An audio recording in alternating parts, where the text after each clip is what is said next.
రంగారెడ్డి జిల్లా ఇబ్రహీంపట్నం చెరువు కట్టపై రోడ్డు ప్రమాదం జరిగింది. బైక్ను తప్పించేందుకు సడన్ బ్రేక్ వేయడంతో కారు బోల్తా పడింది. వెనకాలే ఆర్టీసీ బస్సు అదుపు తప్పి డివైడర్ ఎక్కించాడు. ప్రమాదంలో ఎవరికీ గాయాలు కాకపోవడంతో ప్రయాణికులు ఊపిరి పీల్చుకున్నారు. రోడ్డు ప్రమాదంతో రోడ్డుపై భారీగా ట్రాఫిక్ జామ్ అయింది. వాహనాలను పక్కకు తీసి ట్రాఫిక్ను క్లియర్ చేశారు పోలీసులు.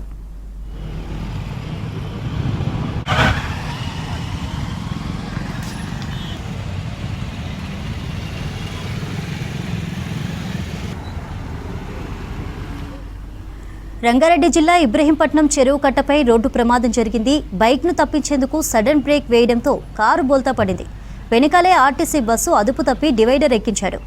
ప్రమాదంలో ఎవరికీ గాయాలు కాకపోవడంతో ప్రయాణికులంతా ఊపిరి పీల్చుకున్నారు. రోడ్డు ప్రమాదంతో రోడ్డుపై భారీగా ట్రాఫిక్ జామ్ ఏర్పడింది. వాహనాలను పక్కకు తీసి ట్రాఫిక్ను క్లియర్ చేశారు.